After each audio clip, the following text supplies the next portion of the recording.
ভুয়ো নিয়োগপত্র নিয়ে চাকরিতে যোগ দিতে এসে ধরা পড়ল এক যুবক। ঘটনা ঘিরে বৃহস্পতিবার ব্যাপক চাঞ্চল্য ছড়ায় উত্তরবঙ্গ মেডিকেল কলেজ চত্বরে।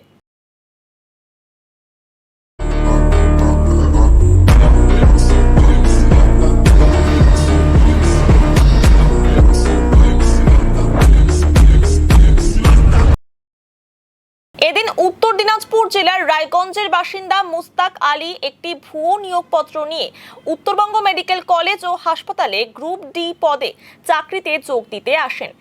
যুবকের সঙ্গে ছিলেন তার এক আত্মীয়। তাদের হাতে ছিল স্বাস্থ্য দপ্তরের একটি নিয়োগপত্র। এদিকে নিয়োগপত্রটি অধ্যক্ষের কাছে জমা দিতেই সন্দেহের সৃষ্টি হয়। এই ধরনের নিয়োগের ক্ষেত্রে স্বাস্থ্য দপ্তরের পোর্টালে আপলোড হয়, তা না থাকায় অধ্যক্ষের সন্দেহ হয়।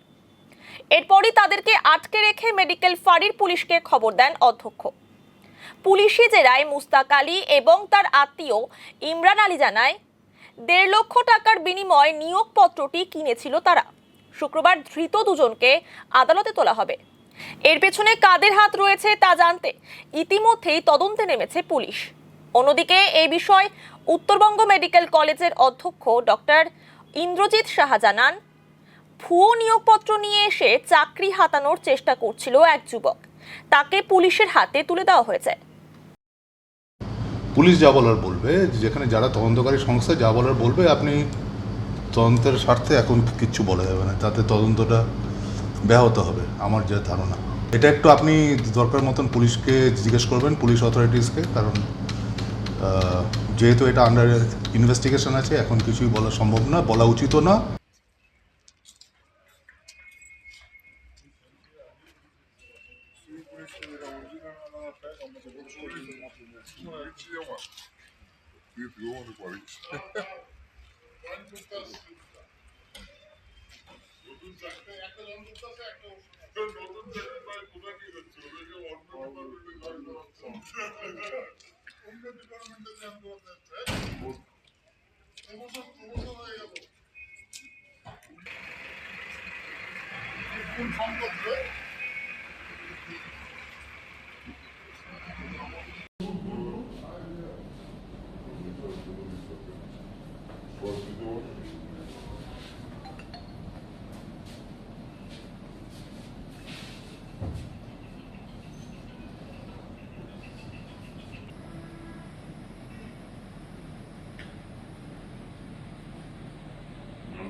Huh?